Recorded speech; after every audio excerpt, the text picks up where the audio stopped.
Hello everyone, and welcome to SUNUP. I'm Lyndall Stout.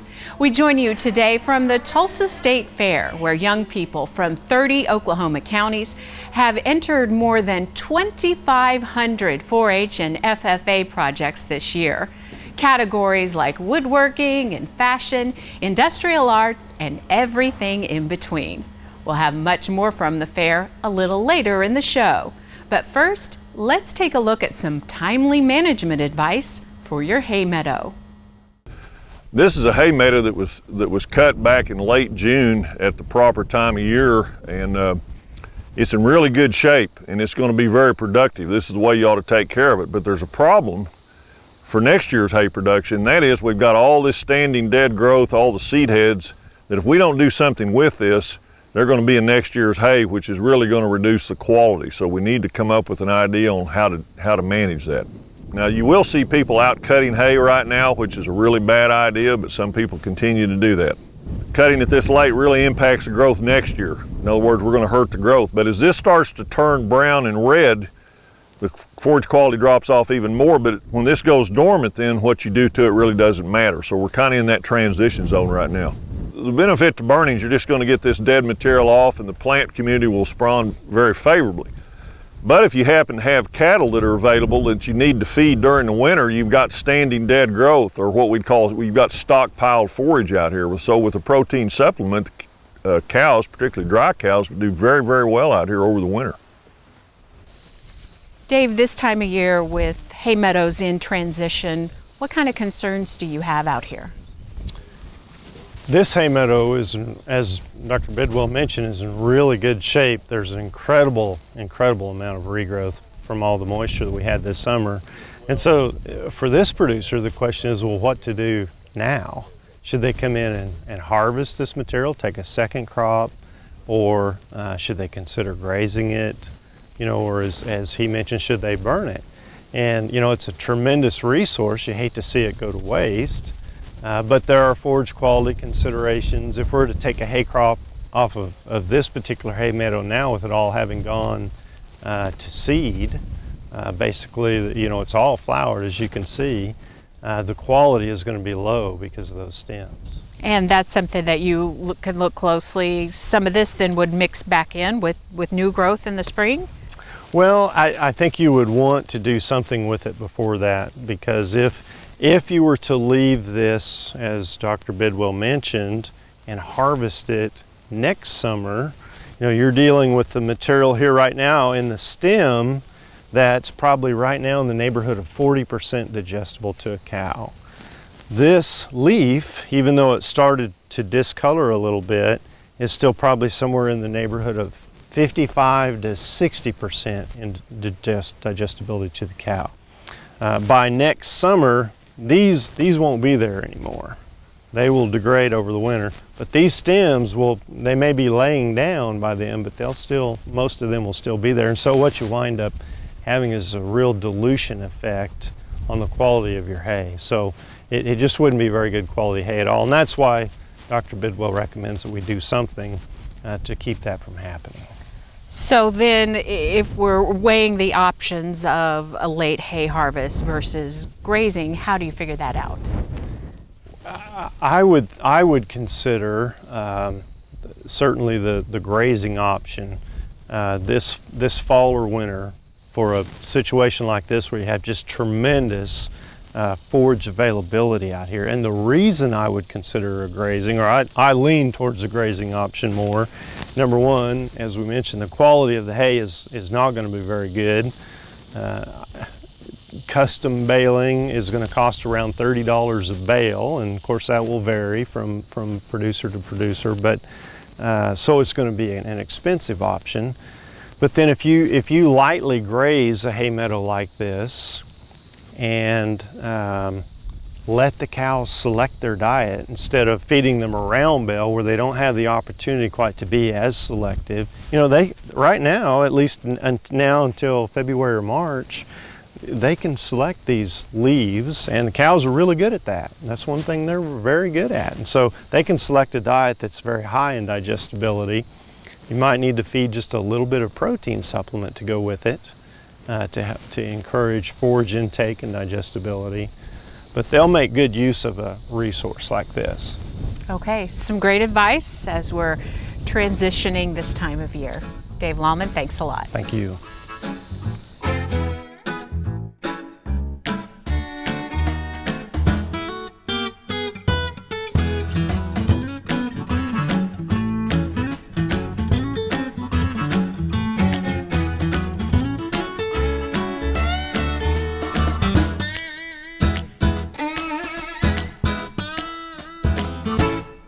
Hi, I'm Al Sutherland with your Mesonet weather report. Fall is here, that time of transition between the summer heat and winter cold. It is a time of great subtlety, a time when we see novel patterns in Mesonet data. A map of minimum air temperature from Tuesday night has purple-blue fingers of cold air across Oklahoma. Bernieville in the far south dropped to 46, the same low temperature as El Reno in the middle of the state and Buffalo in the northwest. On Tuesday night, only one Mesonet site came in above 60, Medicine Park near Lawton at 63 degrees. We have been treated to bright, clear, sunny days this last week. One of those sunny locations was Chickasha. A graph of sunlight shows 5 days, last Saturday through Wednesday, with consistent, uniform, maximum sunlight levels.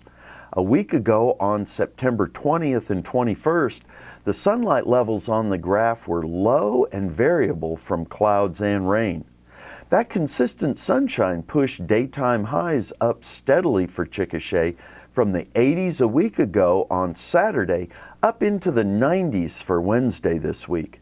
Here's Gary with a look at our drought status and summer highs. Good morning, everybody, and thanks, Al. It's great to be here on SUNUP. As usual, we're going to start with the latest U.S. Drought Monitor map. Still looks mostly the same. We did have a few changes on the newest map, however, with just a bit of the yellow gone across east central Oklahoma. But we are still watching southern Oklahoma closely for drought development and possibly intensification. They're still missing out on that rainfall. Now, to take a little bit farther look out, let's see the latest U.S. seasonal drought outlook issued by the Climate Prediction Center. This came out last week, and it's good for September 19th through December 31st. And for Oklahoma, sort of a grim picture for southern and western Oklahoma. They have that drought where it exists, continuing, persisting, possibly intensifying through the end of the year. Again, these aren't always as accurate as we'd like them to be, but that's what they're seeing. We are going into the dry part of the year after we get through October, so we'll just have to wait and see. Let's get as much rainfall in here as possible before winter gets here. Now let's go on to a very lovely feature that the Mesonet shows us, and that's the number of days above 100 degrees. If we look at the 2013 map, it's safe to say by now we're probably done with the hundreds for all of 2013. So the areas that suffered through drought had the most 100-degree temperatures. That's not really a shock. Heat and drought go hand in hand in Oklahoma during the summer. And Granfield is the usual suspect, led the way with 44 days above 100, while several stations, however, never saw 100 degrees throughout the entire year. I'm going to make you feel better. I'm going to show you the map from 2011 summer. Here you can see that year everybody had their fair share of hundreds. In fact, Granfield led the state once again with 101 days above 100 degrees, which shattered the old record of 86 degrees from Mangum back in 1956. That's it for this time. We'll see you next time on the Mesonet Weather Report.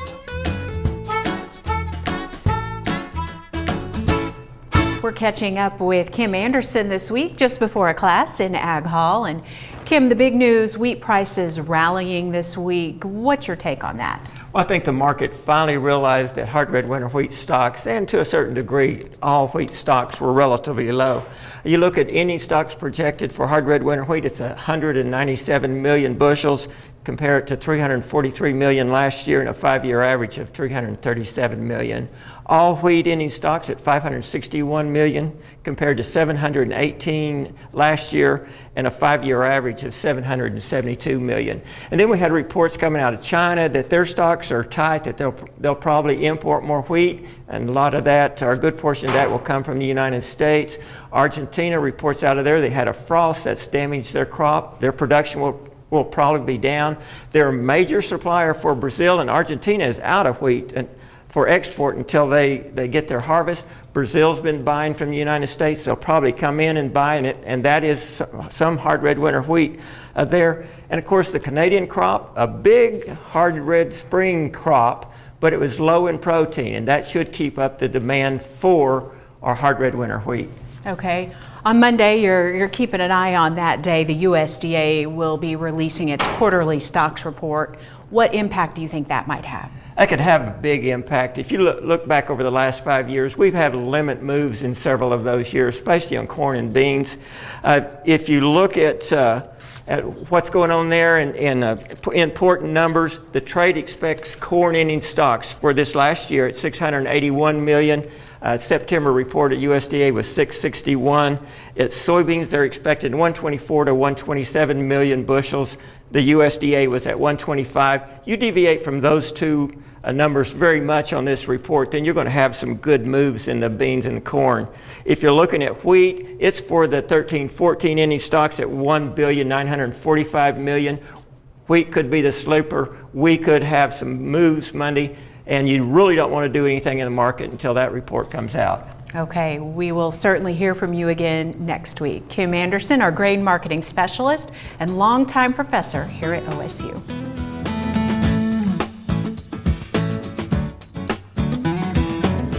This summer, several of the county extension offices, as well as the Animal Science Department here at Oklahoma State, received several phone calls with concern about prussic acid poisoning.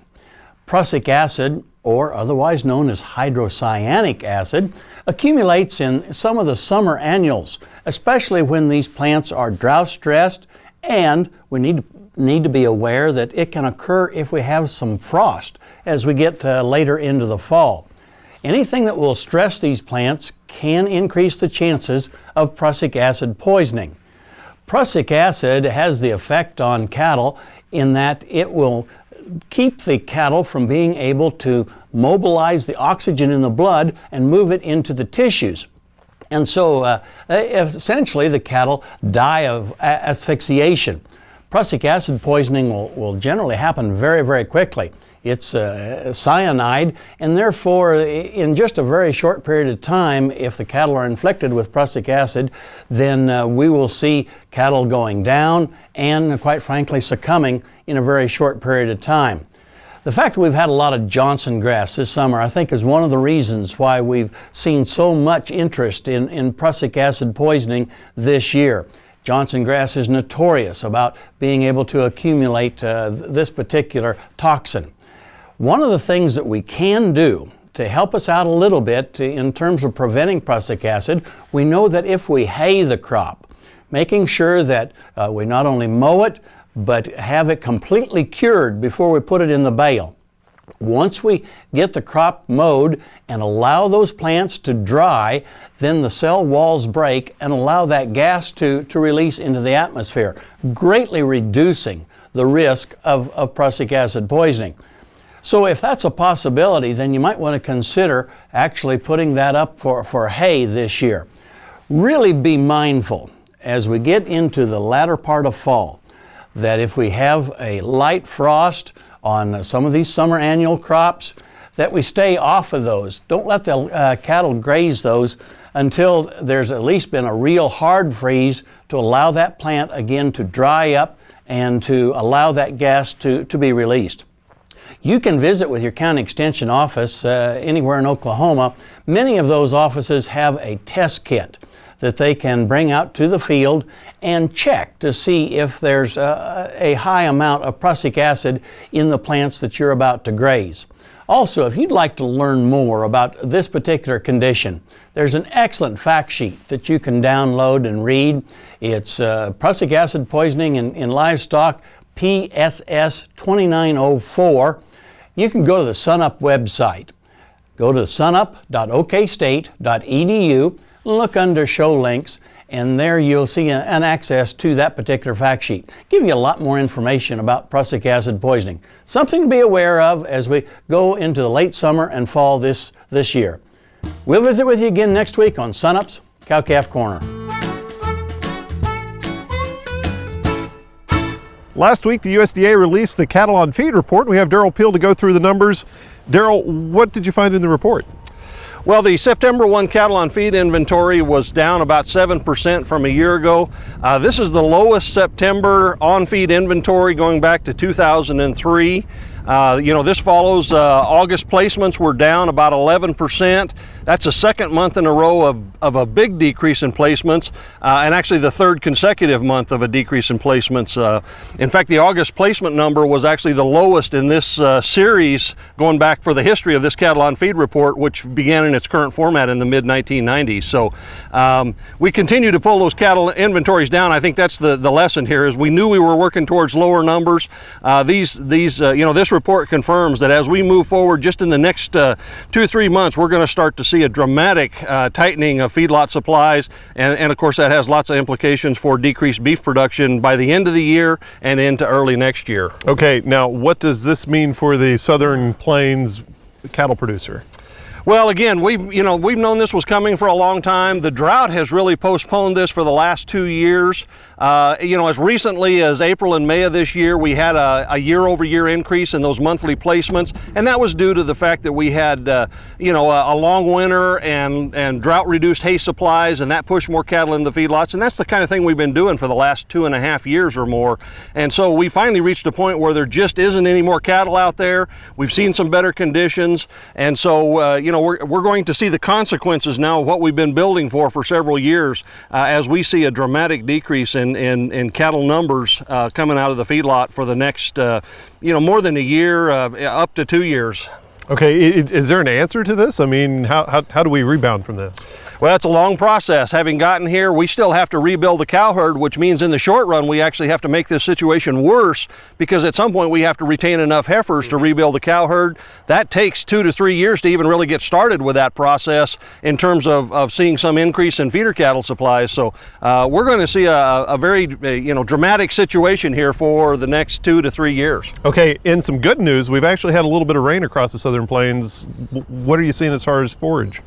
Well, I think we're going to have some, prospects for wheat pasture. We had gotten dry at least on top, and the recent rains give us the prospects of getting some wheat planted and up. And so, we have some opportunity there. The market certainly is providing an incentive for us to think about grazing these cattle. Prices are high. Feeder cattle prices have advanced dramatically since, about May.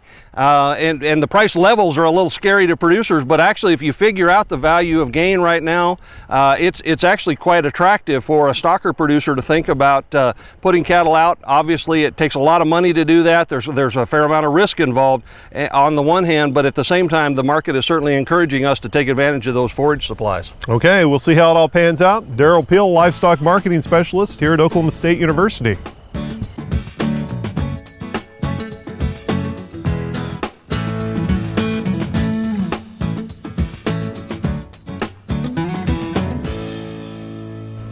Now to some perspective from Washington.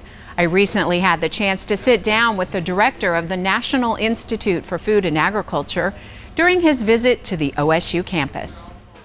Yeah. So Cooperative Extension Service, this very American invention, have been in existence next year for 100 years. It was started back in 1914.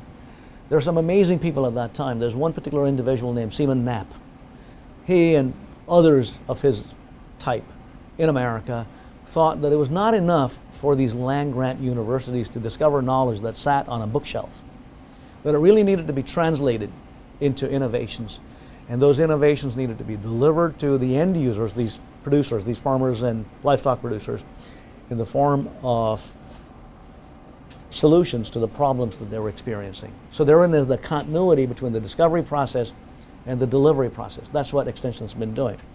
So for the last 100 years, there's that demonstrated proof again that I just talked about a couple minutes ago about the fact that this average American farmer in the Great Plains can feed 150 people around the world.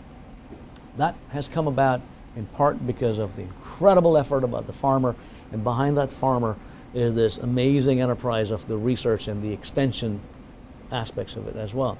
I think for the last 100 years, I think we've had it kind of easy because we've not had these other things that we throw at the production business, production of food enterprise. And so you've got to have our extension, cooperative extension service, boots on the ground, have to be that much more knowledgeable now. It's not just the fact that you are an agronomist, a crop scientist, crop sciences major, or an animal science major. Now you've got to take into account this broader array of disciplines and knowledge that you've got and bring that all together in a manner that's understandable, that's delivered to that end user. Not enough young people to kind of fill the void, I guess, that's anticipated in the agricultural sectors. Can you speak to that a little bit and kind of how your agency is looking at that and kind of what some of our options are in the years ahead? Yeah, you know, we got to make sure that we have young people coming in through the educational pipeline. And in my mind, there are really 4 domains in which we have to be concerned about. Okay, one of which is the workforce itself. That we don't have enough young people wanting to go into the agricultural enterprise. We provided funding to a couple of institutions to do a survey, and in the next 5 years we will have 60,000 job openings in those areas. And we're going to produce, all these land-grant universities across America are going to produce a sum total of maybe about 30,000 if we're lucky. Okay, so we're going to be short, and we need to hurry up and think how we're going to fill that shortfall. The second area is the scientists that we need to discover new knowledge that are going to be transformative on how to deal with insects and pathogens. And again, there was a survey that was done by an organization called the Coalition for Sustainable Agricultural Workforce, looking at the scientific workforce. These are the PhD scientists. In the next 2 years, we have a shortfall of over 1,100 scientific positions. These are the young people coming in to discover all this new knowledge. I don't know how we're going to do this. The third area is the extension boots on the ground. Across the United States, we have lost about 1/3 of that boots on the ground, in part because of the economic downturn that started back in 2001. And then what happened in 2006, 2007 only exacerbated the whole thing. And we've lost tremendously that knowledge. And I think in large measure, that global preeminence that I was referring to of the United States in the food and agricultural enterprise, in part, is attributable to those boots on the ground, translating that knowledge and delivering it. We don't have enough people going into that. The fourth area is we have an aging farm population. If you look at our farmers and ranchers in America, back about 5 years ago, we did, USDA, the National Agricultural Statistics Service, did a survey, ag census, that said that the average age of the American farmer is about 57 years of age. And we are just about completing a census right now, this year. And I bet you it'll say that the average age is about 60 years of age. And you and I, collectively, all of us need to be concerned that we don't have enough young people wanting to go into the agricultural enterprise.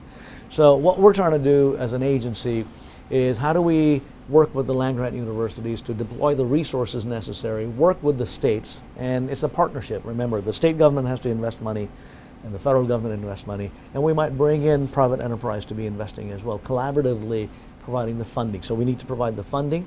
More importantly, we got to think about the education and training that we offer, and it really needs to be revamped as well. The third thing is the kind of research that is undertaken at institutions like Oklahoma State University. How does that allow that farmer, that livestock producer, to put a few more dollars in their pockets? How do we make sure that a young person wanting to go into the farming enterprise is competitive, is able to earn a living, is able to partake of that American way of life, of wanting a family and other things as well? And so what we're trying to do is to collectively work with the academic community and private enterprise to figure out how best to deploy our resources, both intellectual and monetary, to be able to make that happen.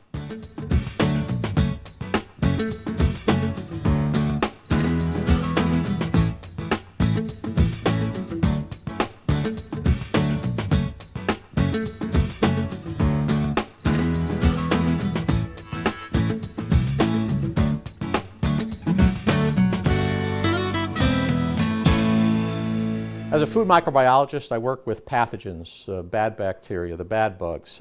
We try to kill them, we try to inhibit them, we prevent them from becoming a problem in food safety. The other side of the coin, we also work with good bacteria, the good bugs, those that are beneficial, that can be helpful in terms of food safety. When we talk about bacteria in food, we're all familiar with the use of bacteria in culturing yogurt, traditionally made with 2 bacteria, as a standard of identity for yogurt manufacture. They've also, in recent years, added an additional bacteria that's good for human digestive health, bifidobacteria. And since then, the public has become, I guess, perhaps more accepting and more familiar with probiotics, healthy bacteria, and now they're showing up as tablet form on in the medicine area of the supermarket chains. And not only for adult health, but also for kids. They have gummies that have probiotic bacteria, and as many as 5 billion active cultures in each tablet. So we are now becoming familiar with the use of probiotics. But it's perhaps good to, if you're going to consider them, inquire with your doctor as well. That'll do it for us this week. Remember, you can find us anytime at sunup.okstate.edu. You can also follow us on social media. We leave you today with a few more highlights of the Tulsa State Fair, including this companion animal display, which has been a growing category for young people in the past few years. And a reminder that the fair runs through October 6th. I'm Lyndall Stout. We'll see you next time at SUNUP.